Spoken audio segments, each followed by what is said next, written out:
नमस्कार मित्रांनो, तुमच्या सर्वांचं पुन्हा एकदा AP the horror mysterious and historical story teller या आपल्या यूट्यूब चॅनलमध्ये मनापासून स्वागत आहे।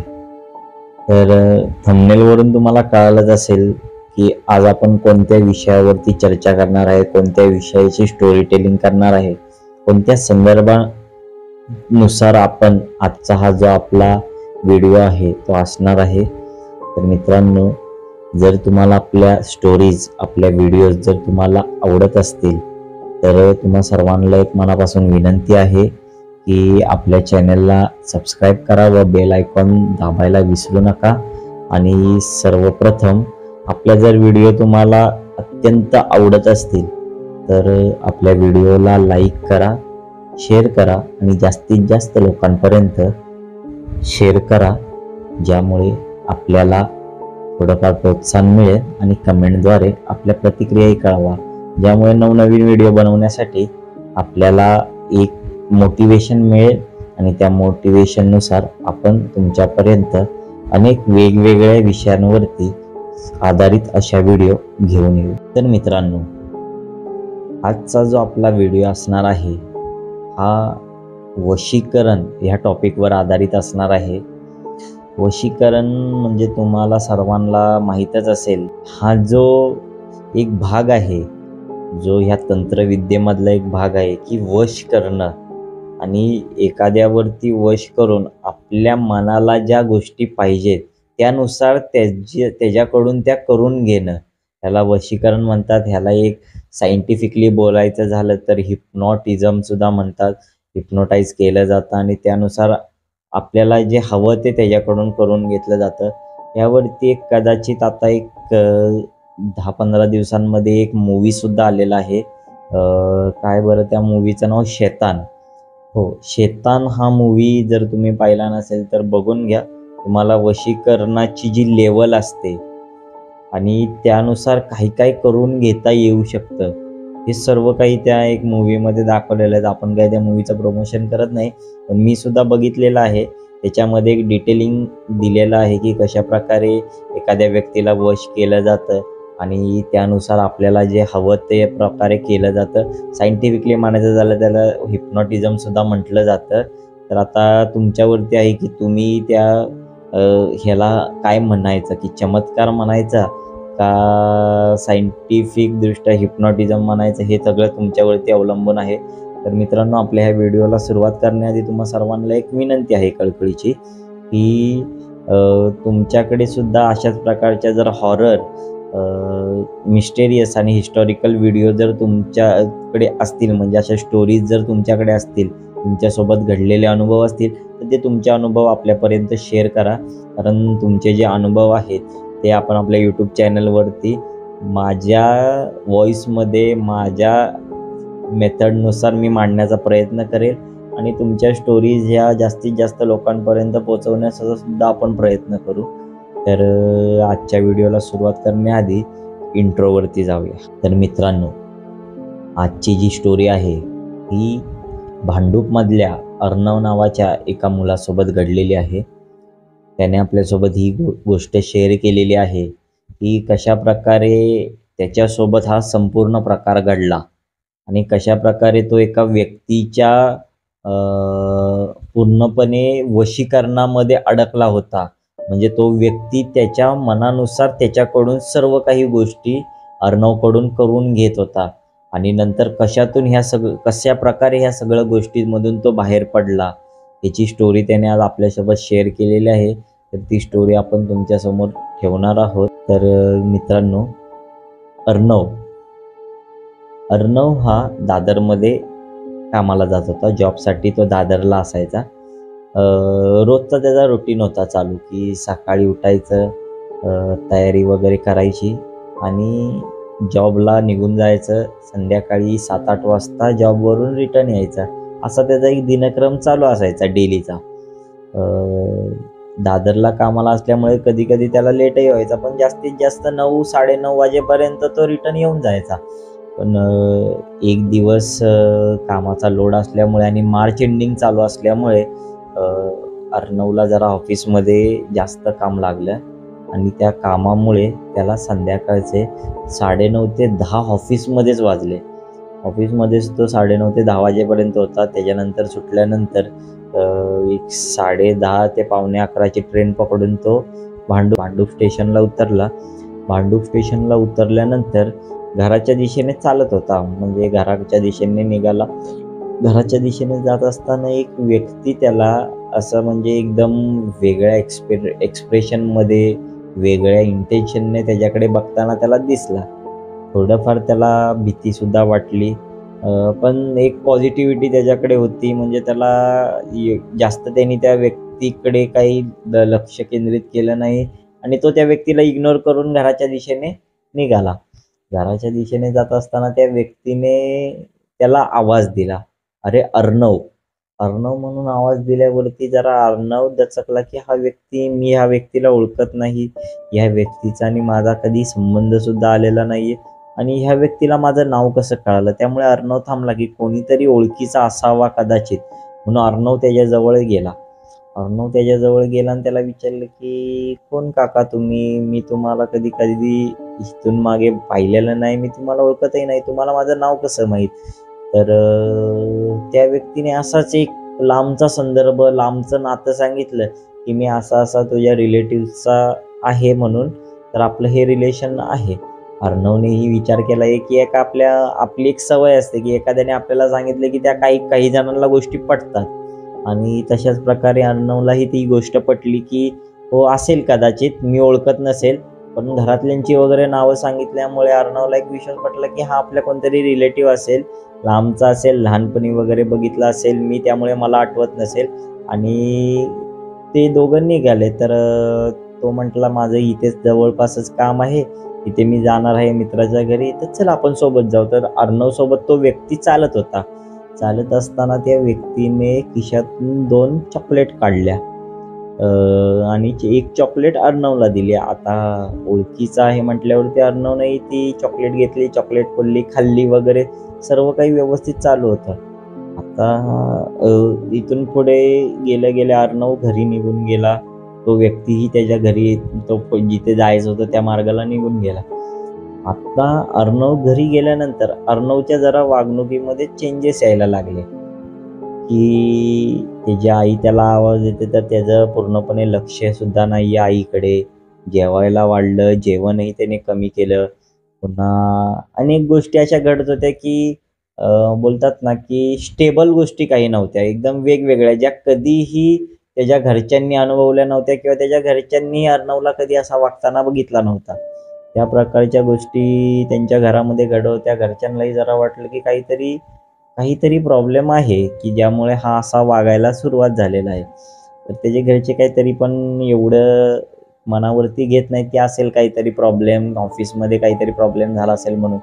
अर्णव ऑफिसमध्ये दुसऱ्या दिवशी हाही त्या नित्यक्रमाने ऑफिसवरती जातो, पण एकदम शांत, म्हणजे काहीही रिॲक्शन एवढ्या येत नव्हत्या. ऑफिसमध्ये लोकांनी ऑब्झर्व केलं ह्या गोष्टी, ह्याच्याकडून रिॲक्शन येत नाहीये की रोज एवढा हसून मिळून बोलणारा मुलगा, ह्याच्या रिॲक्शन्सच आता म्हणजे एकदम कमी प्रमाणात येतात. संध्याकाळचं परत तो व्यक्ती अर्णवसोबत अर्णवच्या घरी आला. आता जो आदल्या दिवशी मिळाला होता, ज्याने अर्णवला चॉकलेट दिली होती, तो अर्णवच्या घरी आला. आता घरी आल्यानंतर अर्णव जे अर्णवला सांगत होता बोलण्यासाठी, अर्णव त्याच गोष्टी घरामध्ये बोलत होता. म्हणजे घरात आल्यावरती अर्णवच्या आईने विचारलं की कोण तुम्ही, तर त्यांनी सांगितलं की मी अर्णवच्या कामावरती, अर्णव आणि मी एकाच कंपनीमध्ये कामाला आहोत आणि आम्ही एकत्र जॉब करतो. तर अर्णवला सांगितलं, अर्णव सांग आईला आपण एकत्र जॉब करतो ना. तर अर्णवही बोलला हो, आम्ही एकत्र जॉब करतात, हे माझे सर आहेत म्हणून. अशा प्रकारच्या गोष्टी घडत राहिल्या. तो जे अर्णवला ज्या गोष्टी करायला सांगायच्या, अर्णव त्याच गोष्टी करत होता. अर्णवला जेवायला बसले, म्हणजे अर्णवला सांगितलं की घरी सांग की मी तुझ्या घरी जेवायला आलेलो आहे, तू आज मला जेवायला घरी घेऊन आलायस. अर्णवने तसं आईला सांगितलं, आई ते आज सर आमचे जेवायला आमच्यासोबत आलेले आहेत, तर आहे ना जेवण. सगळं काही नॉर्मल, पण कसं अर्णव हा तो व्यक्ती बोलेल त्या प्रकारे वागत होता. आणि ह्या गोष्टी जोड्या थोड्या त्याच्या घरच्यांनाही कळायला लागल्या की अर्णवमध्ये काहीतरी नॉर्मल चेंज झालेला आहे, की अर्णव तो व्यक्ती बोलतोय त्या प्रकारेच वागतोय. म्हणजे तो व्यक्ती सांगेल हे कर तर अर्णव तेच करतोय, तो व्यक्ती सांगेल ते कर तर अर्णव तेच करतोय. आता ते सगळ्या गोष्टी होतात. आता खऱ्या स्टोरीला सुरुवात ही तिसऱ्या दिवशीपासून होते. म्हणजे तिसऱ्या दिवशी अशा काही घटना घडतात. अर्णव आणि तो सोबतच ऑफिसला जातात, सगळ्या काही गोष्टी सोबतच. पण तो व्यक्ती ऑफिसमध्ये जात नाही. अर्णव ऑफिसमध्ये जातो. अर्णव संध्याकाळी आला की अर्णवला घेऊन परत घरी येतो, घरात सोडतो आणि परत जातो. या सगळ्या गोष्टी अशा नियमित चालू आहेत.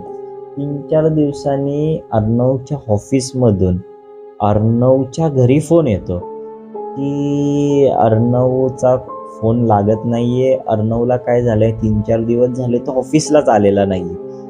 अर्णवची आई बोलते की अर्णव तो रोज ऑफिसला जाण्यासाठी घरातून तर निघतोय, मग ऑफिसला काही येत नाहीये. तर अर्णवच्या आईने त्या ऑफिसमधल्या HR ला सांगितलं की नाही, तो रोज कंटिन्यू तर घरातून निघतो ऑफिसमध्ये यायला, मग ऑफिसमध्ये कसा काही येत नाहीये, मी आज विचारते त्याला म्हणून संध्याकाळचा. तो घरी अर्णव संध्याकाळचा घरी येतो. अर्णवची आई त्याला विचारते की अर्णव का ऑफिसला गेला नव्हतास तू? अर्णव बोलतो मी ऑफिसला गेलेलो, मी रोज ऑफिसला जातोय. आता ह्यात खरं कोण बोलतं आणि खोटं कोण बोलतंय ह्याच्यामध्ये पूर्णपणे त्यांना डाऊट होता. आता विषय असा होतो की 1 आठवड्याभरानंतर अर्णवच्या घरी, अर्णव घरातच बसलेला असतो, संडेचा दिवस असतो आणि अर्णव घरामध्ये बसलेला असतो. संडेच्या दिवशी अर्णवच्या घरी पोलीस येतात. तर अर्णव हा मुळात चाळीमध्ये राहत असतो. तर चाळीमध्ये म्हटल्यावरती तुम्हा सर्वांना माहीत असेल की पोलीस जर आले तर अचानक सर्व चाळ वगैरे गोळा होते की काय झालंय वगैरे. तर अर्णवच्या घरी पोलीस येतात. अर्णवची आई वगैरे करतात. अर्णवच्या आईला बोलतात की आम्हाला ह्याला घेऊन जावं लागेल. पण अर्णवची आई विचारते की पोलिसांना की काय झालंय साहेब, म्हणजे काय मेन प्रॉब्लेम काय, कशासाठी? तर नाही, ते तुम्ही पोलीस स्टेशनला, आम्ही तुम्हाला पोलीस स्टेशनला आल्यावरती सांगतो म्हणून. तर अर्णवला घेतात आणि अर्णवला घेऊन पोलीस स्टेशनला पोलीस जातात. आता अर्णवची आई, वडील आणि अर्णवचा भाऊ हे 3 जण पोलीस स्टेशनला जातात. पोलीस स्टेशनला गेल्यानंतर अर्णव म्हणजे ते पोलीस जे असतात ते अर्णवची विचारपूस करतात की 2 दिवसापूर्वी तू कुठे होतास, तुझा असं CCTV मध्ये तू आलेला आहेस की तो एक पूल आहे, त्या पुलावरून एक बॅग तू खाली टाकलेली आहेस आणि त्या बॅगमध्ये एका व्यक्तीचा मृतदेह आहे. म्हणजे अक्षरशः त्या व्यक्तीच्या मृतदेहाचे बारीक बारीक तुकडे करून त्या बॅगमध्ये टाकलेले होते आणि ती बॅग एका पुलावरून खाली टाकली होती. आणि ह्याचा तपास झाल्यानंतर CCTVच्या वगैरे फुटेज वगैरे चेक केले. म्हणजे आता टोल नाक्यांवरती CCTV फुटेज वगैरे असतं. CCTVच्या फुटेजमध्ये तीच बॅग अर्णव त्याच्या हातात घेऊन जाताना दिसतोय. त्यामुळे आम्ही त्याला अटक करतात आणि त्याला पोलीस स्टेशनला घेऊन येतात. त्याची विचारपूस करतात. तर अर्णवची रिॲक्शन अशी असते की मला ह्यातलं काहीच माहीत नाही. म्हणजे मुळात अर्णवला काहीच यातला पत्ता नसतो. अर्णव म्हणतो मी त्या पुलाजवळ गेलोच नाहीये. आणि मग अर्णवला ती CCTV फुटेज दाखवतात. अर्णव बोलतो हा मीच आहे, पण मी तर कधी गेलोच नव्हतो त्या पुलावरती आणि ही बॅग माझ्याकडे कुठून आली. या सगळ्या गोष्टी अशा घडत होत्या. अर्णवच्या आई आणि बाबांना जरा म्हणजे ते सुद्धा घाबरले की अर्णव तर दिसतोय त्या CCTV फुटेजमध्ये आणि ती बॅग पण आहे अर्णवच्या हातामध्ये आणि पोलीस म्हणण्यानुसार बॅगेमध्ये तुकडे सुद्धा आहेत. म्हणजे एक मृतदेह आहे, त्या मृतदेहाची ओळख काय पटली नव्हती, म्हणजे तुकडे वगैरे आहेत. सगळ्या काही गोष्टी पोलीस बोलतात. म्हणजे ते घाबरले की आमच्या अर्णवनेच खून वगैरे केलाय कोणाचा, कोणाला तरी मारलंय, कोणाचे तरी तुकडे केलेत. त्याची आई सुद्धा बोलते अर्णव हे तू काय केलंयस, कशासाठी केलंयस, काय ह्या गोष्टी घडतायत वगैरे. त्यांना काहीच सुचत नव्हतं आणि ते एकदम ब्लँक होऊन जातात. आता ह्या सगळ्या गोष्टी अर्णवला पोलीस ठेवतात की बोलतात की पूर्णपणे चौकशी जोपर्यंत होत नाही तोपर्यंत आम्ही सोडणार नाही, कारण सर्व काही पुरावे जे आहेत ते अर्णवच्या अगेन्स्ट आहेत. आता अर्णवच्या अगेन्स्ट पुरावे असल्यामुळे अर्णवचे आई वडील वगैरे घरी येतात. अर्णवची आई कंटिन्युअस रडत असते, कारण ह्या सगळ्या गोष्टी कधीच त्यांच्या आयुष्यात घडल्या नव्हत्या. पोलीस स्टेशन वगैरे, मिडल क्लास फॅमिली म्हटले की पोलीस स्टेशनचा वगैरे काही संबंध येत नाही. आणि अचानकमध्ये ही गोष्ट आणि मर्डरची केस, त्यामुळे त्याची आई पूर्णपणे शॉक झाली होती आणि घाबरली होती. तर त्याची आई घरी आली वगैरे, त्यांनी जेवण तर त्यांना काही गेलं नाही, कारण मुलगा पोलीस स्टेशनमध्ये, त्यामुळे जेवण वगैरे तर कुठल्याच आईला जाणार नाही. तर ह्या सगळ्या टेन्शनमध्ये अर्णवच्या वडिलांच्या डोक्यामध्ये एक गोष्ट येते, म्हणजे एक गोष्ट त्यांना आठवते की CCTV फुटेजमध्ये अर्णव अशा पद्धतीने वागतोय, अशा पद्धतीने ती बॅग घेऊन चालतोय, ती तो कोणाच्या तरी नियंत्रणामध्ये आहे, की कोणीतरी त्याला सांगतंय ह्या सगळ्या गोष्टी करण्यासाठी आणि अर्णव त्या प्रकारे त्या गोष्टी करतोय असं त्यांच्या लक्षात एक आलं. आणि एक 4-5 दिवसांपूर्वी तो एक व्यक्ती त्यांच्या घरी येणं, या सगळ्या गोष्टी काही कोइन्सिडन्स तर नसणार. हा त्याच्या वडिलांना असा जरा डाऊट आला की ह्या सगळ्या गोष्टी अशा गोष्टी जुळून आल्यात की तो व्यक्ती घरी येणं, तो सांगतो की मी अर्णवच्या ऑफिसमध्ये कामाला आहे आणि अर्णवला तो ज्या गोष्टी अर्णवला सांगतोय, अर्णव त्या प्रकारेच वागतोय, म्हणजे तो बोलेल त्या गोष्टीप्रमाणेच तो होला हो आणि नाहीला नाही करतोय. तर ह्या गोष्टी त्याच्या वडिलांच्या लक्षात आल्या. दुसऱ्या दिवशी सकाळी उठल्यानंतर 9-9:30च्या दरम्यान त्याचे वडील पोलीस स्टेशनमध्ये जातात आणि तिथे जे साहेब असतात, शिंदे साहेब म्हणून, त्या शिंदे साहेबांना हा संपूर्ण प्रकार ते सांगतात की असं असं घडलं होतं आणि तुम्ही एक बारकाईने जो CCTV फुटेज जर पाहिलात तर अर्णव अशा पद्धतीने रिॲक्ट करतोय, अशा पद्धतीने चालतोय किंवा त्याचे हावभाव वगैरे हे अशा पद्धतीचे आहेत की तो कोणाच्या तरी नियंत्रणामध्ये आहे. हे जेव्हा त्याचे वडील त्या पोलिसांना सांगतात, तेव्हा ते पोलीस म्हटलं तर ह्या सगळ्या गोष्टींवरती सहसा त्यांचा विश्वास नसतो. तुम्हालाही माहीत असेल, कारण असंख्य अशा सिरियल्स वगैरे तुम्ही बघितले असेल की पोलिसांचा ह्या सगळ्या अंधश्रद्धेवरती विश्वास नसतो. पण तरी पण ते जे साहेब होते ते जरा आध्यात्मिक वगैरे असल्यामुळे, त्यांना ह्या गोष्टीचं जरा नॉर्मल नॉलेज असल्यामुळे त्यांनाही असं जाणवलं की बाबा हा जो अर्णव आहे हा कोणाच्या तरी नियंत्रणात आहे. कारण तो आता सांगतोय की मी तो व्हिडिओमध्ये दिसणारा तरी मीच आहे, पण मी त्या पुलावर कधी गेलोच नाही, मी ती बॅग कधी घेतलीच नाही, अशा सगळ्या गोष्टी, असंख्य गोष्टी तो सांगतोय.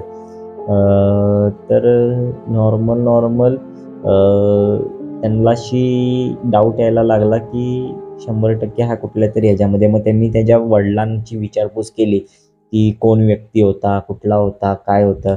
तर त्याच्या वडिलांनी सांगितलं की त्या व्यक्तीने सांगितलं की मी अर्णवच्या ऑफिसमध्ये त्याच्यासोबत काम करतो, त्याच्यासोबत मी कामाला आहे वगैरे अशा गोष्टी सांगितल्या. तर ते पोलीस वगैरे इन्व्हेस्टिगेशनमध्ये अर्णवच्या ऑफिसमध्ये जातात. ऑफिसमध्ये त्या व्यक्तीचं वर्णन सांगतात. तर ऑफिसमधला जो स्टाफ असतो अर्णवच्या, तो तर बोलतो की अशा तुम्ही जे सांगता असा कोणी व्यक्ती इथं काम करत नाही किंवा असा कोणताच व्यक्ती नाही. पण आम्हालाही ते जाणवलं की अर्णव 1-2-3 दिवस झाले काहीतरी वेगळ्या पद्धतीची वागणूक होती, वर्तवणूक त्याची वेगळी होती. तो शांत असायचा, कोणाशी जास्त बोलायचा नाही. म्हणजे अर्णवचा जो स्वभाव होता त्याच्या विपरीत तो वागत होता, म्हणजे कोणाच्या तरी ह्याच्यामध्ये असल्यासारखा तो वागत होता. मग आता इन्व्हेस्टिगेशन चालू केली. अनेक CCTV फुटेज, ऑफिसच्या बाहेरचे, परत त्यांच्या घराच्या आसपासचे CCTV फुटेज त्यांनी काढले आणि त्या CCTV फुटेजमध्ये त्या व्यक्तीचा चेहरा कॅप्चर झाला होता आणि पोलिसांनी त्या व्यक्तीचा शोध घ्यायला सुरुवात केली की तो व्यक्ती कोण आहे, काय आहे, कशा पद्धतीने. त्या व्यक्तीचा शोध घेतल्यावरती त्या व्यक्तीचा एक पत्ता सापडतो आणि त्या व्यक्तीला पोलीस अटक करतात आणि घेऊन येतात पोलीस स्टेशनमध्ये. आणि तो व्यक्ती सांगतो की नाही, मी काही केलेलं नाही आहे, मी त्या मुलाला ओळखत नाही असं वगैरे. मग ते पोलीस वगैरे त्याला फुटेज दाखवतात की तू त्या मुलासोबत आहेस, अर्णवसोबत, मग तू कसा बोलतोयस की मी ते ओळखत नाही वगैरे, अशा तशा गोष्टी. आणि अर्णवची अशी अर्णवकडे त्या व्यक्तीने बघितलं की अर्णव पुन्हा वशमध्ये झाल्यासारखा वागायचा. म्हणजे तो व्यक्ती बोलायचा की मी त्याला ओळखत नाही, तुम्ही विचारा त्याला, तो मला ओळखतो का.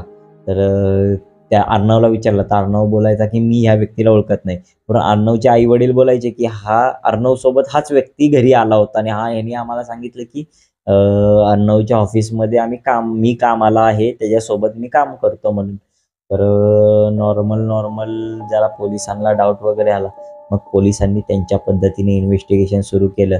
म्हणजे त्यांच्या पद्धतीने त्या व्यक्तीकडून काढून घेण्याचा प्रयत्न केला. त्या व्यक्तीचा पत्ता काढला, त्या व्यक्तीच्या घरी गेले. त्या व्यक्तीच्या घरी जाऊन त्याच्या घराची जेव्हा पूर्णपणे म्हणजे इन्व्हेस्टिगेशन केलं, तपास घेतला त्याच्या घराचा, त्या तपासामध्ये अशा काही गोष्टी भेटल्या म्हणजे अंधश्रद्धेने भरलेला, तुम्हाला माहीत असेल तांत्रिक किंवा एखादा ब्लॅक मॅजिक करणारा व्यक्ती असेल, त्याला जे साधन साहित्य लागतात तशा काही नॉर्मल गोष्टी त्या व्यक्तीच्या घरामध्ये पोलिसांना आढळल्या. त्या सर्व गोष्टी घेऊन ते तिथे आले आणि फोटोजसुद्धा त्या घरामध्ये म्हणजे त्या व्यक्तीच्या घरामध्ये ते फोटोज वगैरे भेटले होते. त्या एका फोटोमध्ये अर्णवचाही फोटो होता आणि अनेक लोकांचे असे टार्गेट ठेवलेले होते, वेगवेगळे अशा म्हणजे फोटोजनुसार ते सगळं प्लॅनिंग केलेलं होतं. ते सगळ्या गोष्टी त्या पोलिसांना भेटल्या. नंतर पूर्ण पोलीस स्टेशनमध्ये येऊन त्यांच्या पोलिसांच्या पद्धतीने इन्व्हेस्टिगेशन त्यांनी सुरू केलं. म्हणजे जर बोलून जर एखादा व्यक्ती कबूल होत नसेल तर तुम्हाला माहीतच असेल की कशा पद्धतीने त्या व्यक्तीकडून वधवून घ्यायच्या गोष्टी. त्या प्रकारे मग त्यांनी आपल्या पोलिसांच्या स्टाईलमध्ये ती विचारपूस सुरू केली आणि त्याच्यानंतर त्या सगळ्या पुराव्यानुसार तो व्यक्ती जो होता त्याने सर्व काही प्रकार झालेला सांगितला आणि ह्यामध्ये जवळपास 5 ते 6 मुलांना वश केलं होतं आणि 8 ते 9 जणांचे खून त्या व्यक्तीने केले होते. त्या व्यक्तीचं नाव मी तुम्हाला सांगणार नाही कारण ते इन्व्हेस्टिगेशन पूर्ण वगैरे झाली आणि हा जो प्रकार आहे तो आपल्याला अर्णवने सांगितला आहे. म्हणजे अर्णवलाही अर्णव वशमध्ये असल्यामुळे, वशीकरणामध्ये असल्यामुळे अर्णवला काही गोष्टी माहीत नव्हत्या. त्याला घरच्यांकडून आणि त्याच्या ऑफिसमधून कळाल्या ह्या गोष्टी. त्यामुळे त्यांनी ते आपल्यासोबत त्या गोष्टी शेअर केल्या. नंतर ते जे इन्व्हेस्टिगेशन होतं त्यामध्ये पूर्ण सगळ्या गोष्टी समोर आल्या की अर्णवसारख्या अजून 6 मुलांना वश केलं होतं. पण अर्णवची केस अशी होती की आई वडिलांसमोर तो व्यक्ती आला होता, त्यामुळे त्या व्यक्तीची ओळख पटली आणि त्या व्यक्तीला अटक झाली. त्या व्यक्तीने एक चॉकलेटमध्ये अशा प्रकारचा वश केलेला असतो, म्हणजे मंत्रविद्येद्वारे अशा काही गोष्टी भरलेल्या असतात की पूर्णपणे ते चॉकलेट खाल्ल्यानंतर त्या व्यक्तीच्या पूर्णपणे नियंत्रणामध्ये ती समोरची व्यक्ती येऊन जाते. तर म्हणजे त्यांनी सांगितलं की असं मी केलं. बोलतात एक सिरियल किलर टाईप तो व्यक्ती होता, म्हणजे एक सायको किलर म्हणतात त्या टाईपचा होता.